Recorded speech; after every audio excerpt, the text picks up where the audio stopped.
Now we will study about the subsidiary alliances. अब subsidiary alliances क्या होती है?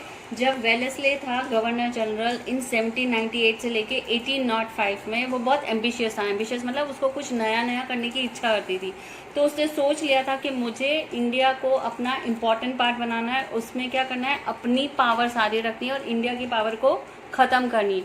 तो उसने एक अलायंसेस बनाया था जिसका नाम था सब्सिडियरी अलायंसेस. उसने क्या किया, वॉर किया, बहुत सारी टेरिटरीज को क्या किया, अपने अंडर कर लिया. जितनी भी इंडियन की टेरिटरीज थी उसको अपने अंडर में कर लिया और वहाँ पर उन राजाओं के साथ में उसने एक अलायंस ट्रीटी साइन करी. अब अलायंस ट्रीटी के अंदर क्या था, in this subsidiary alliances an Indian ruler had to maintain British troops in his state either by giving some of his territory or by paying for the maintenance of the troops. अब उसने first चीज़ क्या रखी subsidiary alliances में, या तो उनको जितने भी ब्रिटिश ट्रूप्स के मिलिट्री पीपल्स है उनकी सारी खर्चा उनका सारा किसको दे दिया, जो भी वहाँ पे सब्सिडियरी जिन राजाओं से उसने ट्रीटी साइन करी थी, या फिर एक मेंटेनेंस का उनको पैसा दे जिससे कि वो अपनी मिलिट्री को क्या करे, मेंटेन कर सके. उसने दो चीज़ें रखी थी. राजा को बोला या तो तुम सारी हमारी आर्मी को ले लो और आर्मी का सारा खर्च तुम्हारे ऊपर है, या हमें तुम खर्च दे दो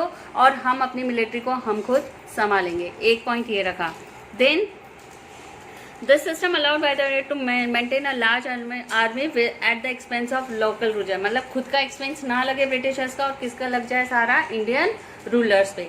सेकेंड, उन्होंने क्या किया, the Indian ruler could not fight or sign treaty with any other power. The rulers who joined the system like the Nizam of Hyderabad and Nizam of Awadh got security but lost their independence. Means कई राजाओं ने ये accept करा, उन्होंने treaty sign करी subsidiary alliances. लेकिन subsidiary alliances जब उन्होंने ट्रीटी साइन करी तो उनको ब्रिटिशर्स ने ये उनको एक आश्वासन दे दिया था कि अगर तुम्हारे से लड़ने के लिए कोई और राजा आता है तो हम तुम्हारी हेल्प करेंगे.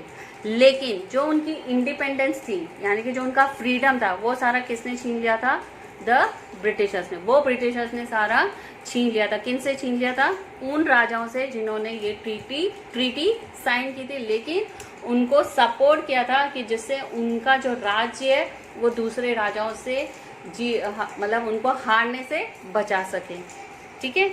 Others who joined the system include the Marathas after the Third Maratha War and most of the Rajput states. अब धीरे धीरे जब ये थर्ड मराठा वॉर हार गए थे, उसके बाद जो दूसरे मराठास थे उन्होंने और राजपूत्स ने इस ट्रीटी को साइन किया था. Now annexation. अब एनेक्सेशन क्या था, ये सब्सिडियरी अलायंसेस था जो ब्रिटिशर्स ने किया था. अब था annexation. Annexation means to control of the neighbouring territory usually with the use of force. अब एनेक्सेशन मतलब होता है वैसे तो छीन लेना. मतलब उन्होंने ब्रिटिशर्स ने क्या किया, जो टेरिटरीज इनके कंट्रोल में नहीं थी उनसे उन्होंने वहाँ पे वॉर किया और उनसे उनकी जो हिस्सा था, जो कॉलोनीज थी, उसको अपने कंट्रोल में कर लिया था. Wellesley annex the smaller kingdoms of Travancore, Surat and Karnataka. Using this policy the annexation was done in stages. अब जो एनेक्सेशन मतलब छीन लेने का जो प्रोसेस था इनका ब्रिटिशर्स का, वो उन्होंने किस में किया, उन्होंने 4 स्टेजेस में किया. फर्स्ट स्टेज उनका क्या था, first under the protect of protecting the Indian ruler the British took virtual control of the state.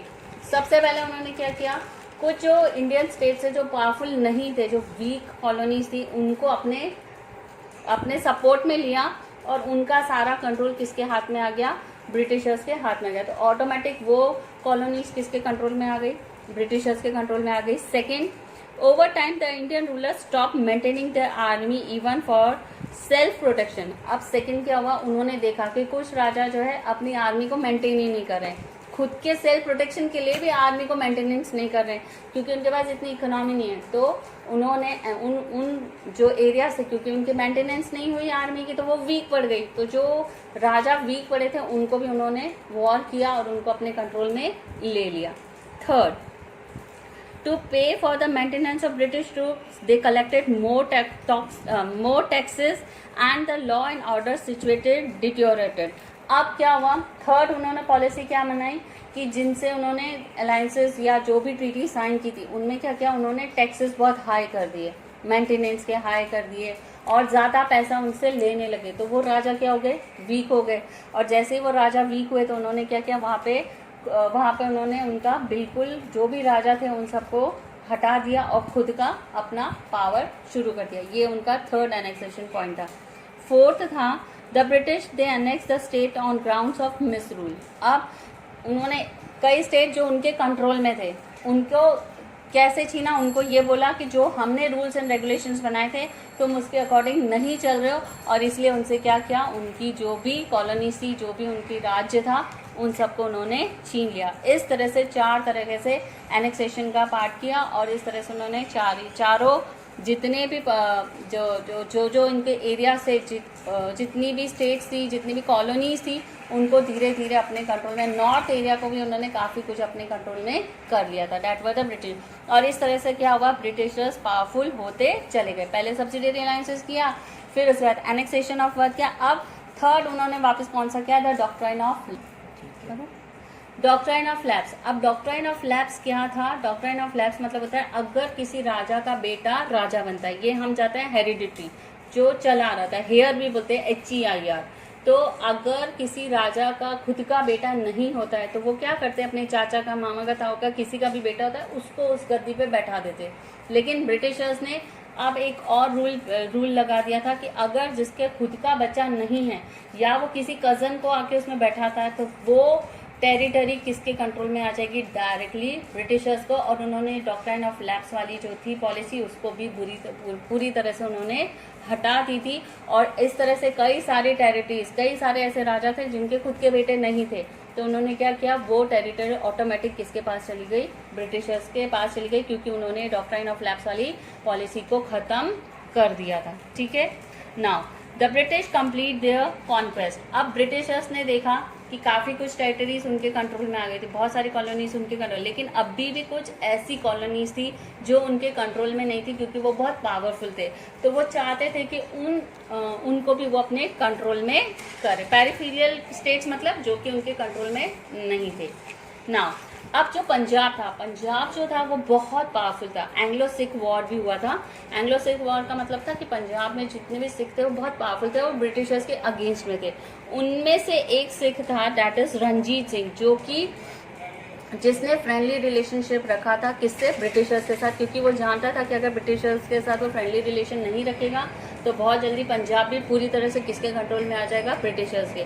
लेकिन जैसे ही रणजीत सिंह की डेथ हुई, ठीक है, इन 1839 उसकी डेथ हो गई, उसके बाद जो खालसा और जो ये लोग थे, सिख आर्मी थी, वो किसके अगेंस्ट में हो गई, ब्रिटिशर्स के अगेंस्ट में हो गई। और उनकी आपस में क्या हुई, लड़ाई हुई। और उस लड़ाई में जो सिख आर्मी थी वो हार गई। किससे हार गई, ब्रिटिशर्स से हार गई। लेकिन फिर भी तब भी वहाँ पर सिख हार गई। अब किसका कंट्रोल हो गया, पूरा ब्रिटिशर्स का।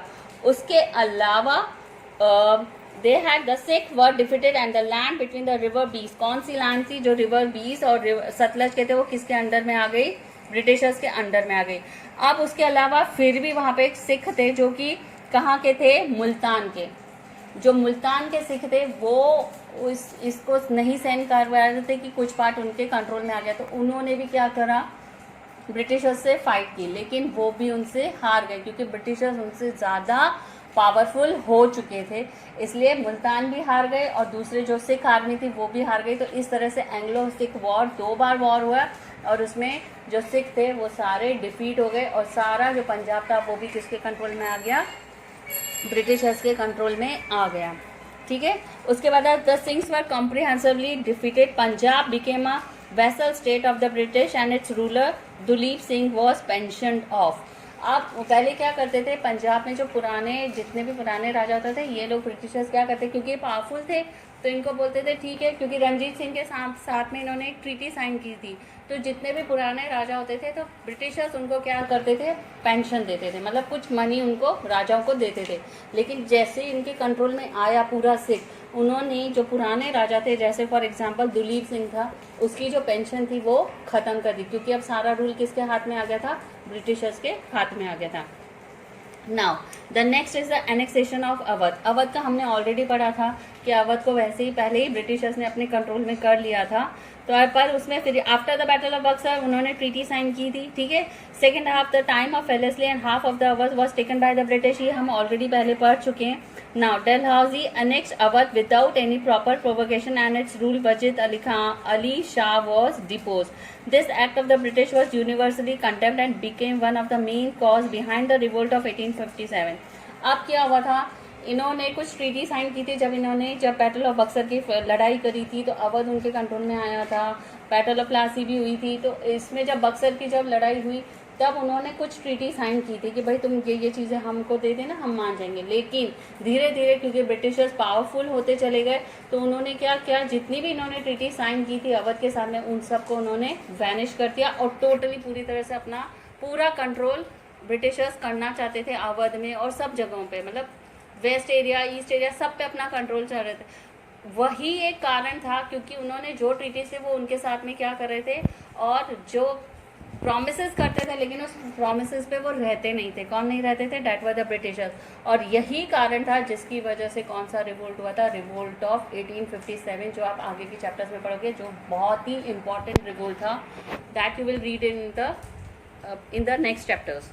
Now, thus by 1857 the whole of India was under British rule। और इस तरह से 1856 में पूरा इंडिया किसके कंट्रोल में आ गया? That was the British rules। Now, reasons for the success of British, बहुत सारे रीजन से क्यों ब्रिटिशर्स को सक्सेस मिली। सबसे पहला तो था absence of the strong leadership. मतलब जब मुगल्स हमारे यहाँ थे, जब अकबर था, अकबर जो था वो बहुत मुगल्स में सबसे इम्पोर्टेंट वो था, लीडर था, रूलर कह सकते हैं। उसके बाद जितने भी राजा आए वो इतने सक्सेसफुल नहीं थे, यानी कि इतने पावरफुल नहीं थे। तो सबसे पहला फ़ायदा तो ब्रिटिशर्स ने ये उठाया कि जो दिल्ली जैसे थ्रोन में जो मुगल्स थे वो पावरफुल नहीं होने की वजह से तो इजीली उन्होंने दिल्ली पे, सूरत, इन सब पे क्या किया, सबसे पहले अपना कब्जा कर लिया। Second, lack of unity among the Indian states. सबसे बड़ी प्रॉब्लम जो हमारी इंडिया में थी कि रूलर्स ही आपस में यूनाइटेड नहीं थे, आपस में लड़ते भिड़ते रहते थे। तो उसका फ़ायदा किसने उठाया? ब्रिटिशर्स ने उठाया। उन्होंने एक पॉलिसी बना दी, divide and rule policy. Third, the weakness of the Indian rulers. अब कई सारे ऐसे इंडियन रूलर्स थे जिनमें वीकनेसेस थी। वीकनेसेस मतलब उनको पैसों से, एडमिनिस्ट्रेशन संभालने से, इनसे कोई लेना देना था। वो अपनी लाइफ इंजॉय करते रहते थे। अगर ब्रिटिशर्स आ भी रहे हैं तो आने दो, कोई और आ रहा है तो आने दो, बस उनको तो पैसों से मतलब था कि पैसों से अपनी लाइफ को एंजॉय करना है। पीपल के साथ क्या हो रहा है उनको उनसे कोई लेना देना नहीं था।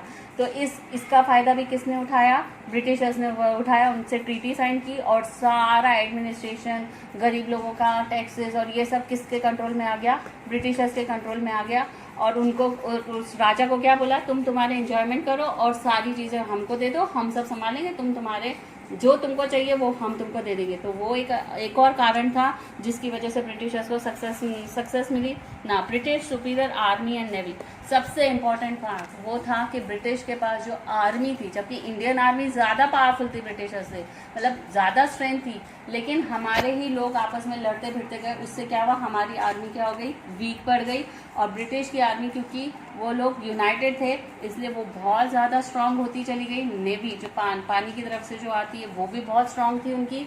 और इस तरह से ब्रिटिशर्स ने धीरे धीरे करके, जबकि इंडिया इतना बड़ा और इतना पावरफुल कंट्री था, तो भी धीरे धीरे करके ब्रिटिशर्स ने क्या किया? अपने कंट्रोल में कर लिया।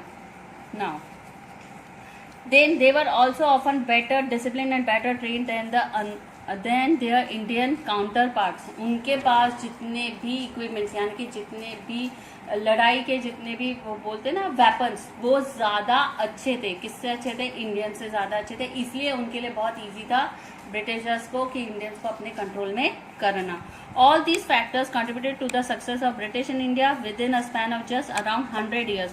100 साल के अंदर अंदर the British in India transformed themselves from traders to the builders of the most powerful empire of the 19th century। मतलब 17th में ये लोग आए, 17th सेंचुरी हमारे यहाँ, और 100 साल के अंदर उस सेंचुरी के अंदर अंदर ही ब्रिटिशर्स जो ट्रेड करने आए थे, धीरे धीरे वो क्या बन गए? हमारे इंडिया के पावरफुल पार्ट बन गए और सारे इंडिया को अपने कंट्रोल में रख दिया। Now I think so you have understood this chapter and have a nice day, children.